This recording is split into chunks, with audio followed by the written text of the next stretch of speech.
Hello and welcome back to Aubrey Books and Coffee. Please grab your favorite beverage of choice and join me. So, I have decided I'm going to do something new starting January now because it needs done. Like many of you, I start so many series, so many of them, and I never finish them, even if I give them high ratings, even if all the sequential books are already out. I still just don't go ahead and binge and finish the series. And then by the time I get back to them, I've forgotten half of what I read the first time. So with that understanding, I've decided I'm going to start vlogging for the entire year to try to whittle down my series number because I currently have 80 series that I am following and that I say that I want to continue reading in. And that is crazy, especially when you consider how many new books are coming out every week. So I need your help. And to do that, you're going to help hold me accountable by vlogging through these and seeing if I'm going to keep them or not. So this is kind of following and inspired by Becca from Becca and the Books, who does the Shelve It or Scrap It series, which is phenomenal. Absolutely love it. Only instead of series, it's individual books that she's got stacks of that don't fit on her shelves. And then Cassidy from Covers with Cassidy also does one for series specifically, a little differently. I like putting my own little spin on things. And so I'm excited to get through them instead of doing like a shelve it or scrap it because I only shelve those 5 stars.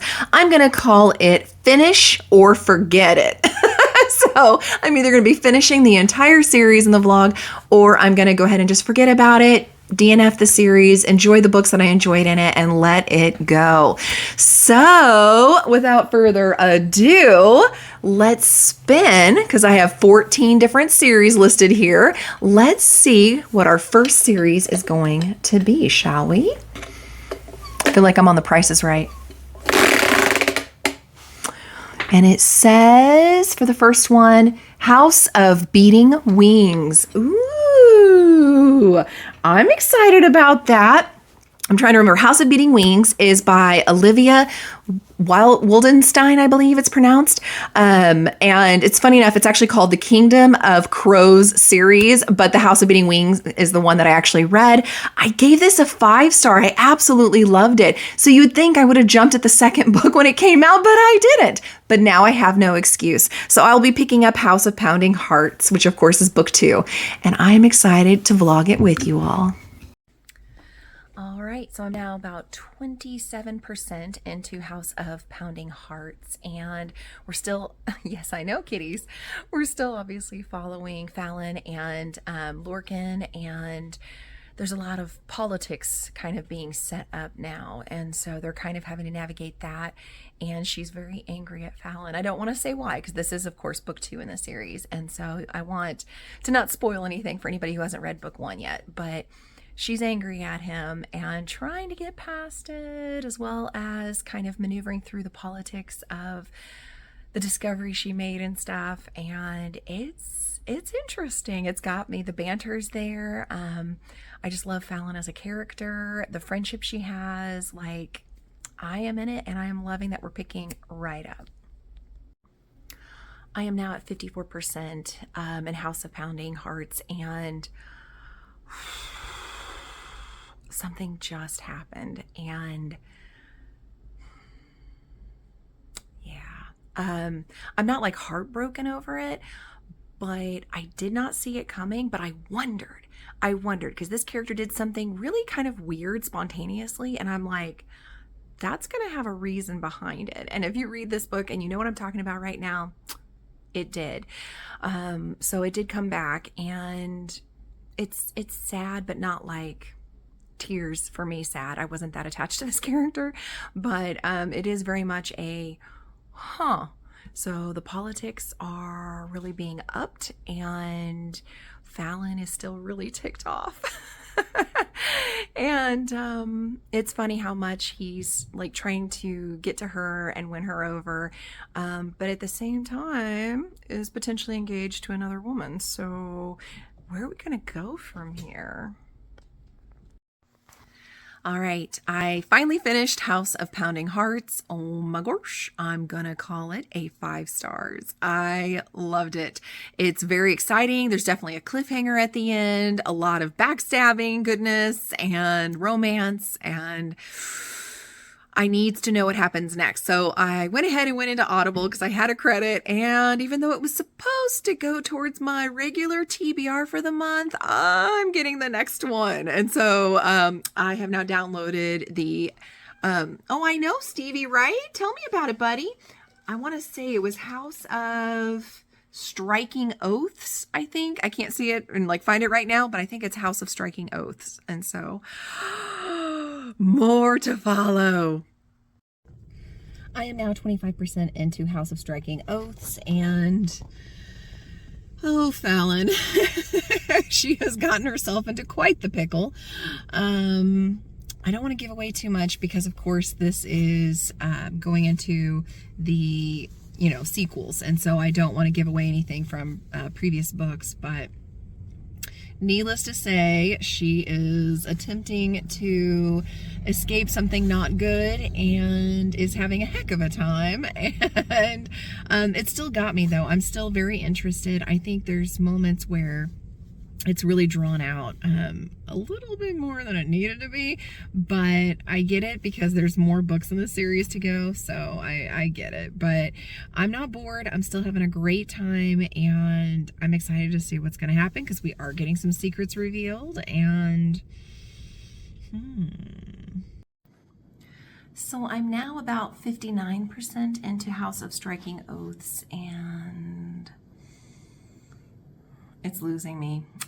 It's a whole lot of spice, just a whole bunch of spice stuff happening.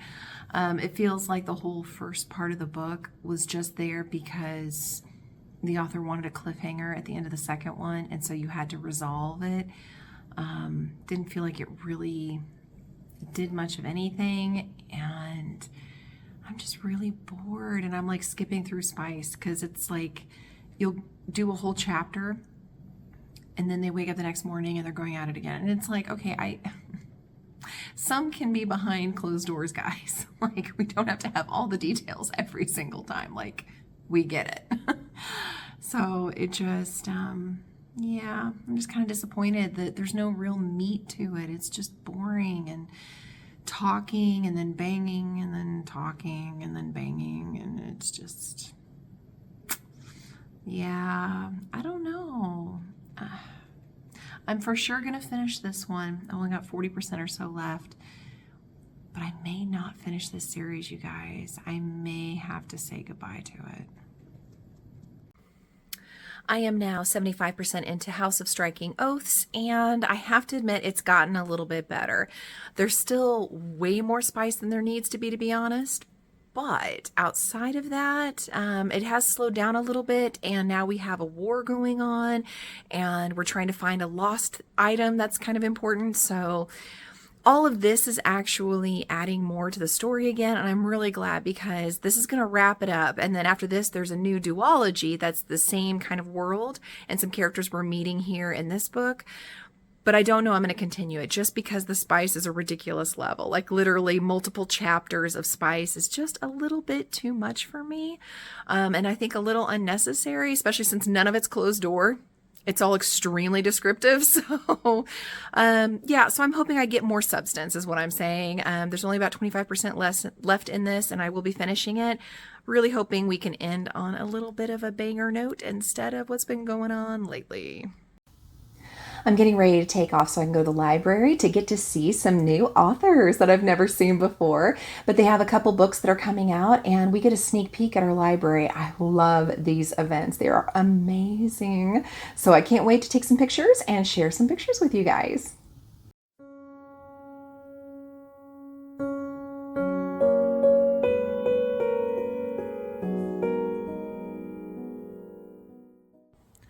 So I finished House of Striking Oaths, and I'm sad to say, not a win for me. I'm going to give it 3 stars, I think.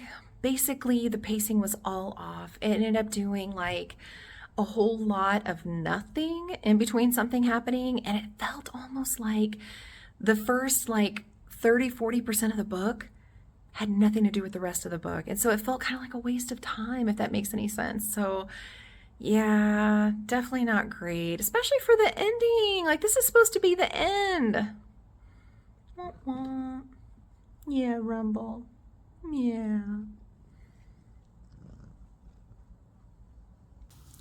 So overall, it was a successful venture into trying to whittle down my series, I think, because it was a win until it wasn't, which was the very last one. And so I did successfully finish that particular series and then decided just not to continue into the offshoot. So I still consider it a win.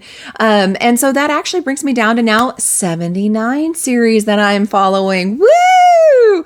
So next time I see you all for this, I'm going to have to spin that wheel and see what my next series is.